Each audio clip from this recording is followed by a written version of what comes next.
Coming up, a lift to the minimum wage. Retail shares fall as a result, and why it may mean higher than expected official interest rates. That's coming up.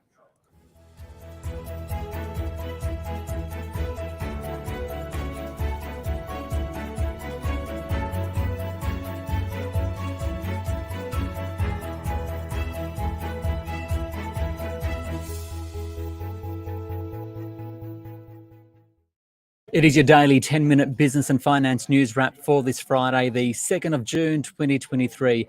Later, lithium stocks drive the market higher. But first, to the rise to the minimum wage. The Fair Work Commission has approved a 5.75% increase to the 2.4 million Australian workers on an award rate, while those on the national minimum rate, that's around 180,000 Australians, will see an 8.6% increase.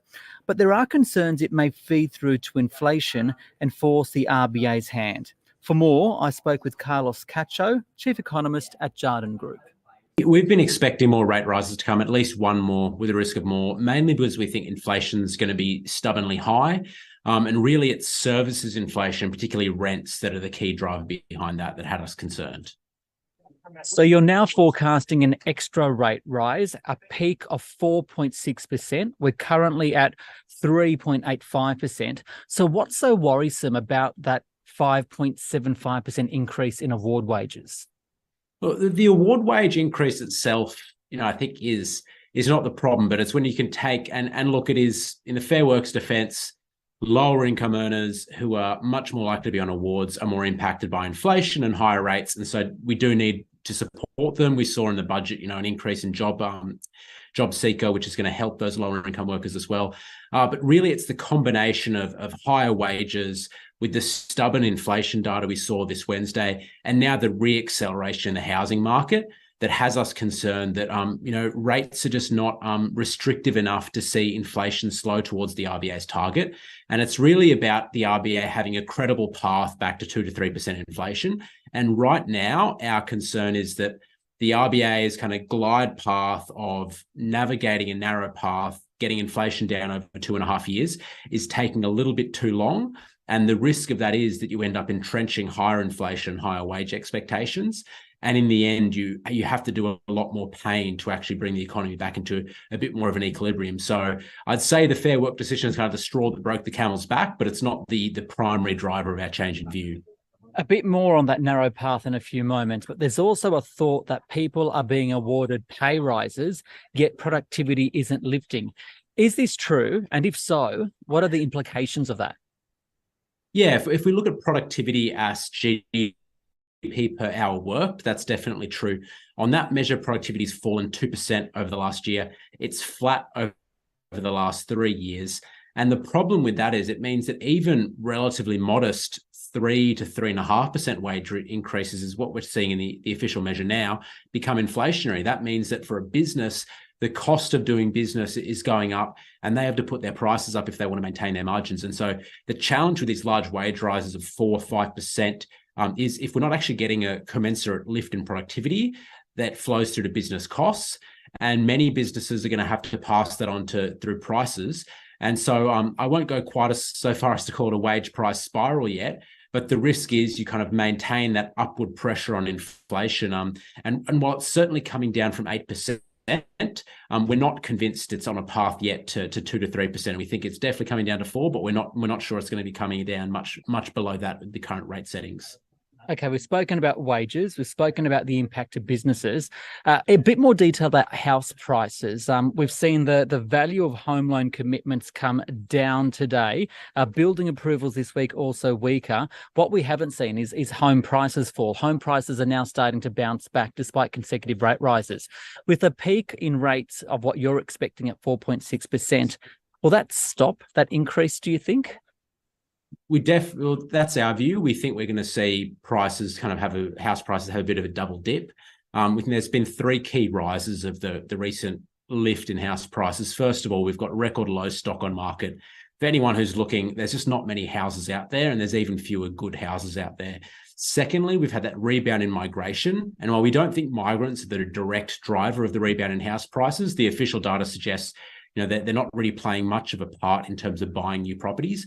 What they are doing is putting more strain on the rental market, and that is likely driving more renters who were considering buying in the near future to maybe accelerate those plans to purchase a home. And then thirdly, we think that the expectation of a peak in interest rates and potential cuts is the other driver. We've seen that since November in Westpac, Melbourne Institute survey of consumers, house price expectations have increased by over 50%. So people are expecting prices to rise. They're expecting interest rates to come down, and that's driving people to come back into the market. And when we don't have a whole lot of supply, that extra demand is putting pressure on prices. We think these extra couple of hikes are probably going to come a bit of a surprise to most people. And so that may see some of this heat come out of the market over the next couple of months. Importantly, in New South Wales as well, first home buyers have had the option to pay land tax instead of stamp duty, and that's definitely been putting upward pressure around the 1 to 1.5 million mark.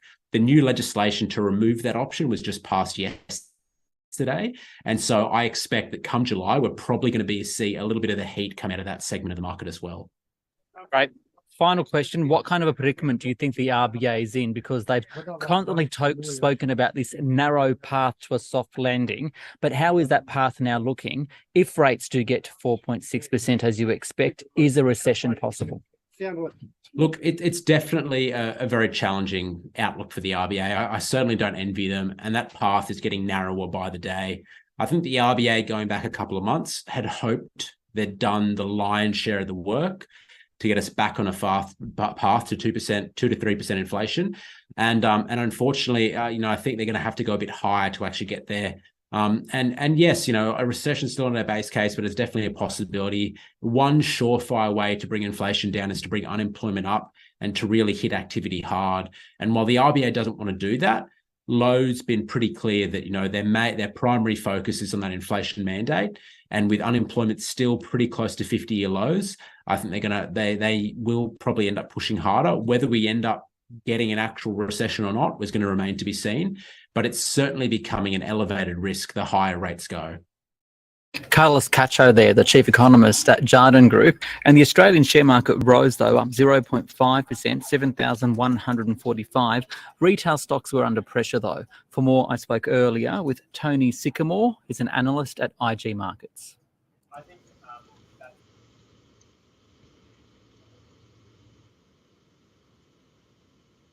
Providing the market with a firmer footing today, a positive lead from Wall Street, and as the US Senate passed a debt ceiling agreement. Now, this was the last signpost that investors needed to see to wave goodbye to the debt ceiling debacle that we've seen over the past 2 months.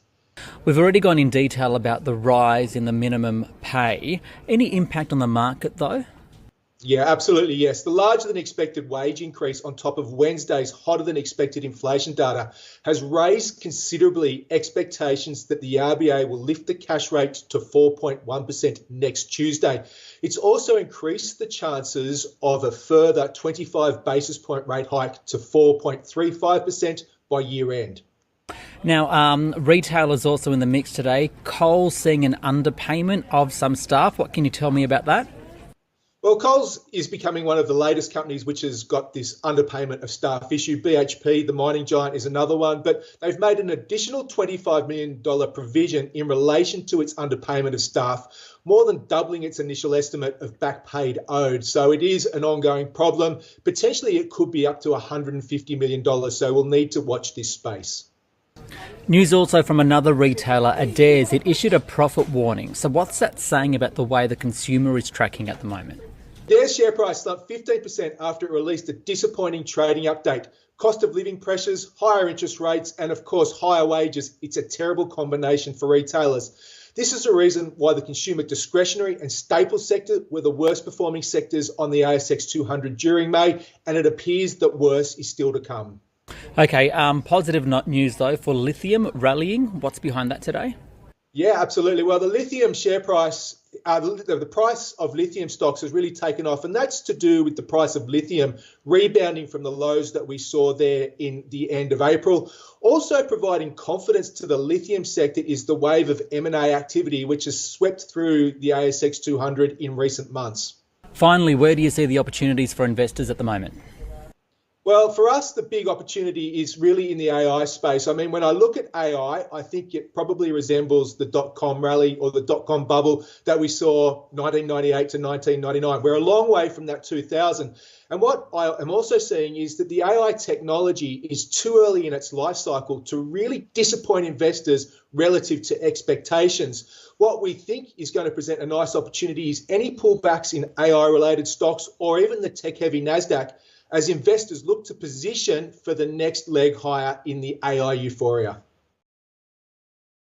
That is Tony Sycamore there from IG Markets. This SBS On The Money stream is provided for informational purposes only. The content in this stream should not be understood as constituting advice or a recommendation. It is not personal advice and it does not consider your personal circumstances or objectives. You should contact a licensed professional before making any financial decisions.